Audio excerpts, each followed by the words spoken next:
Em conversa ontem com apoiadores, o presidente Jair Bolsonaro voltou a criticar o ex-coordenador da Operação Lava Jato e ex-procurador Deltan Dallagnol.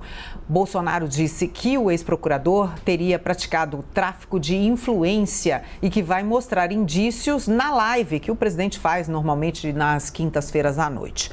Hoje, portanto, segundo o presidente, Deltan Dallagnol o procurou para sondar o cargo de Procurador-Geral da República. E a gente vai conversar agora com o próprio Deltan Dallagnol a respeito desse e de outros assuntos. Muito boa tarde. Eu gostaria de saber se essa conversa relatada, então, pelo presidente, essa tentativa de acesso ali via um primo do PGR, de Augusto Aras, teria realmente acontecido e se foi como o presidente relatou. Olá, telespectadores da CNN. Prazer estar aqui com vocês mais uma vez para discutir assuntos de interesse público.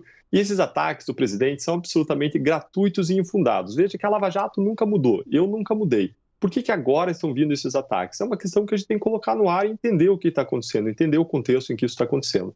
Eu sempre defendi que o presidente da República escolhesse um nome para o cargo de Procurador-Geral da República que fosse escolhido a partir de uma lista tríplice que eu nunca integrei e eu nunca nem me candidatei para integrar.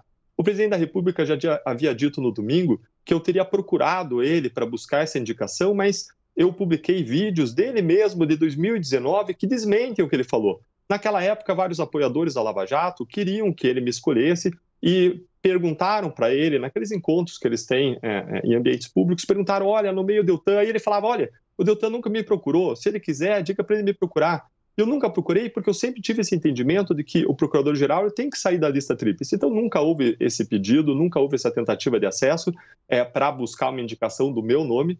O que pode ter acontecido foi um contato em favor de algum outro colega que queria conversar com o presidente da República por uma indicação de alguém da lista tríplice que favorecesse o combate à corrupção. O que é plenamente legítimo, plenamente legal. Aliás, se eu tivesse buscado ele com o objetivo de eu ser indicado, não tinha nada de errado nisso também, só que não aconteceu. Agora, o que pode ter acontecido é, sim, uma intermediação de um contato entre algum colega e alguém relacionado a ele ou ele para buscar a indicação de um nome alinhado com o combate à corrupção. E, de novo, isso não tem nada de errado. O que tem, sim, de errado é a escolha de um Procurador-Geral da República que era sabidamente contra a Lava Jato e que acabou com a força-tarefa da Operação Lava Jato. Mas isso, o senhor nega que pessoalmente tenha feito qualquer contato, então, com relação a esse assunto, com o presidente Bolsonaro. Eu gostaria de saber, então, com a sua negativa, o porquê. Por que seriam, então? Qual seria o motivo desses ataques que o presidente vem fazendo? Seria por causa da sua filiação ao Podemos, juntamente também com o ex-juiz Sérgio Moro? Cara, eu entendo, compreendo esse ataque na linha do que vários jornalistas têm interpretado como um ataque, na verdade, ao Sérgio Moro, só que para atacar Sérgio Moro ele está me atacando também, e de modo gratuito, levantando coisas que não aconteceram e que sabidamente não aconteceram. Ele mesmo, não sou eu dizendo, ele mesmo em 2019 falou, não foi uma vez, foram 2 vezes, ele falou que eu jamais o procurei com esse objetivo.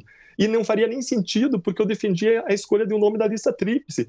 Eu vejo que é uma coisa meio sem pé nem cabeça. Isso entra num contexto em que existe um candidato concorrente à presidência futuramente, né, um pré-candidato que busca a presidência, que atuou na Lava Jato, e eu acredito que agora está se virando contra a Lava Jato e contra mim, por conta desse contexto maior, o que é absolutamente descabido e equivocado, porque ele mesmo apoiou a Lava Jato com declarações lá atrás, e a Lava Jato não é uma conquista de Deltan, não é uma conquista de Sérgio Moro, é uma conquista da sociedade brasileira, e quando ele ataca isso, ele está usando um discurso que é muito parecido com o discurso de quem é atingido pela operação e que busca derrubar a operação, derrubar condenações, o que é absolutamente equivocado.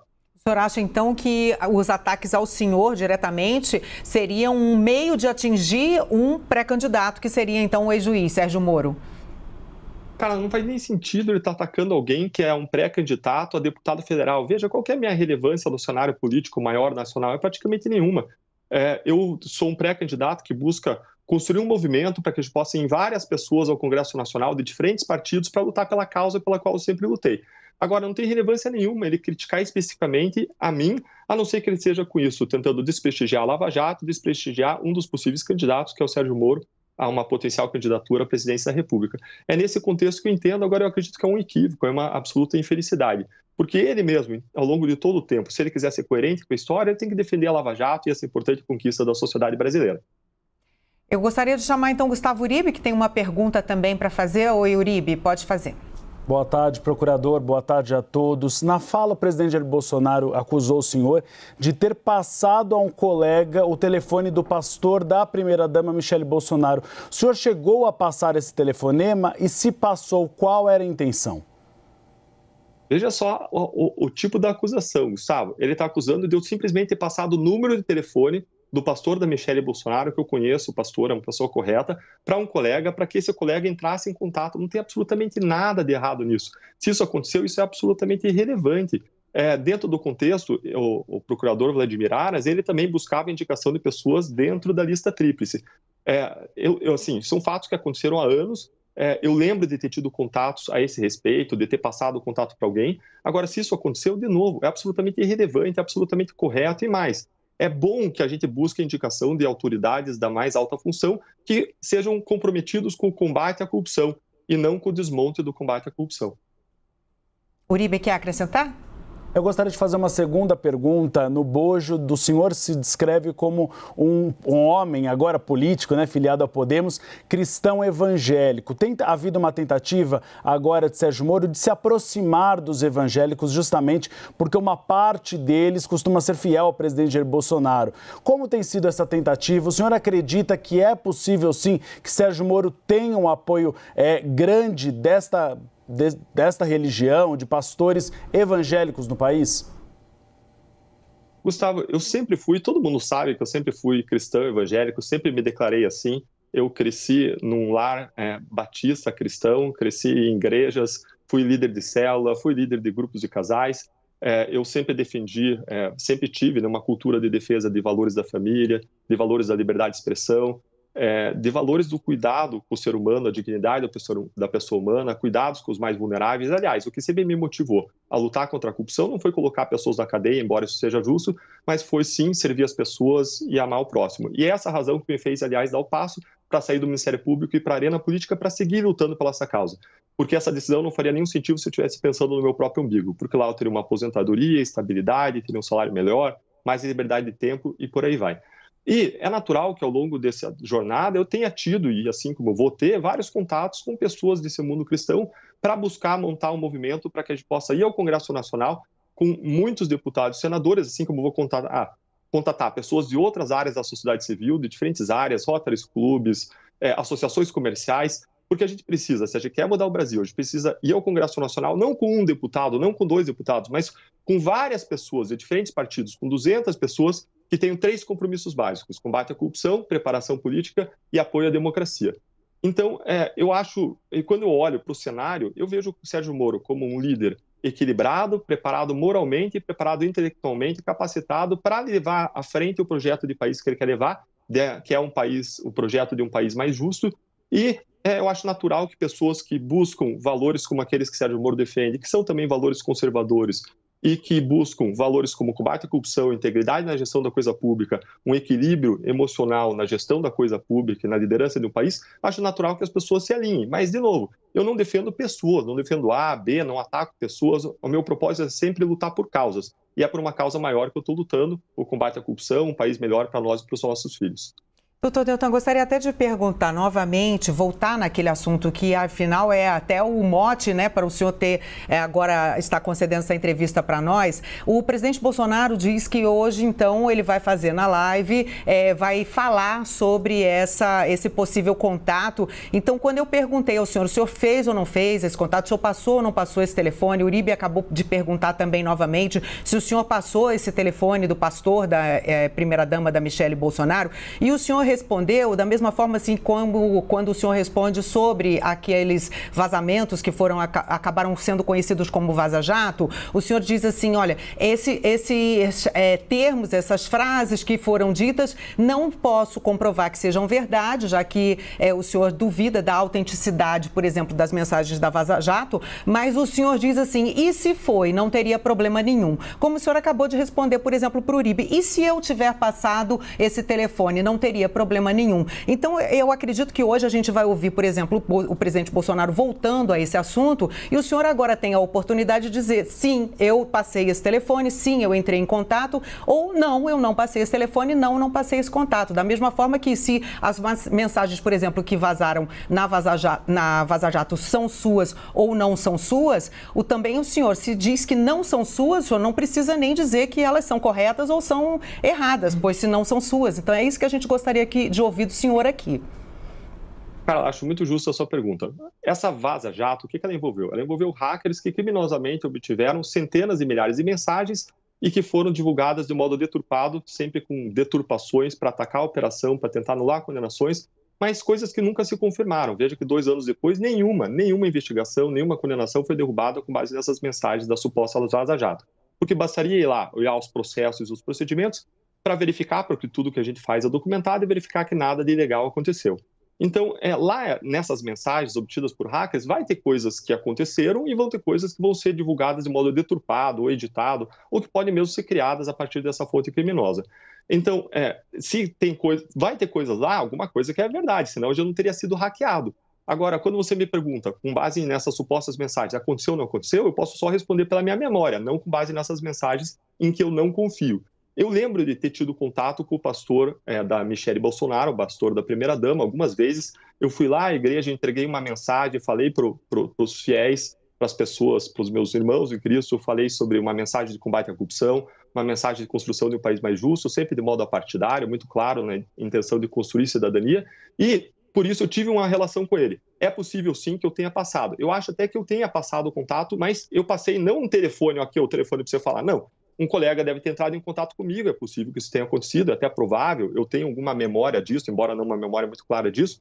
Um colega pode ter entrado em contato comigo e pode ter pedido, doutor, você tem o contato do pastor da Michelle Bolsonaro? Eu falei, devo ter perguntado para o pastor, olha, eu posso passar teu contato, o pastor deve ter autorizado, eu passei e eles devem ter conversado entre eles. E se eu passei para Vladimir Aras é outra pessoa que sempre defendeu ao longo da história a escolha de um procurador-geral da República a partir da lista tríplice. Então não era qualquer pedido para que eu fosse escolhido, nada nesse sentido, com toda certeza, com certeza absoluta. Nem ele, nem eu defendíamos a escolha de alguém fora da lista tríplice. E mais, se eu quisesse buscar a minha nomeação, não teria nada de errado, eu poderia ter buscado uma interlocução com o Palácio do Planalto.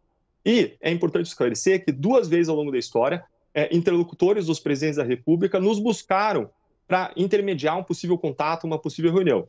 E uma dessas vezes foi justamente com o presidente da República, com Jair Bolsonaro, um interlocutor, não sei se com ou sem o conhecimento dele, nos procurou para perguntar se a gente aceitaria uma reunião para conversar com ele justamente sobre esse assunto da nomeação.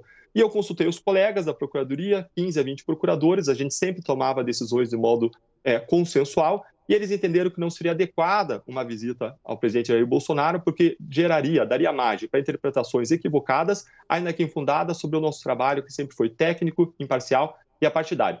A outra ocasião em que isso aconteceu foi lá em 2016, quando apareceu o intermediário do presidente Michel Temer. De novo, não posso dizer que ele sabia, mas o intermediário veio nos convidar para um encontro com o presidente Michel Temer no Palácio Jaburu.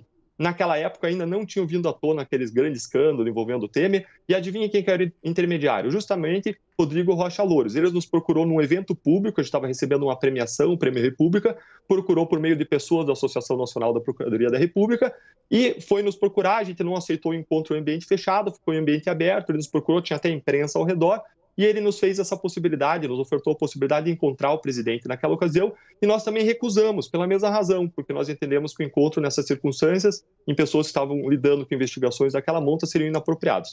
Então, mais uma vez, cara, não aconteceu, não pedi um encontro pessoal e não pedi para que eu fosse nomeado, nem eu diretamente, nem indiretamente, por meio de qualquer outra pessoa, que são os fatos base aí da suposta acusação dele, que ainda que fosse verdadeira, não teria nada de errado. Eu vou chamar a Basília Rodrigues, mas eu até gostaria de saber também sobre essa entrevista, essa live hoje que o presidente, por exemplo, vai fazer, se ele continuar, que providências o senhor vai tomar se ele continuar acusando o senhor de ter feito isso. Basília, eu gostaria de ouvir a sua pergunta e também pediria uma resposta a essa minha pergunta. Oi, tudo bem? Procurador Deltan, que já não é mais procurador, Basília, só que é difícil não chamá-lo dessa maneira. Durante um período... Até agradeço, Basília. Obrigado. Eu também me equivoquei no começo da entrevista, eu fico mais confortável. Obrigado, durante um período não muito distante, senhor Deltan, o discurso da Lava Jato e o discurso do presidente Jair Bolsonaro era um só.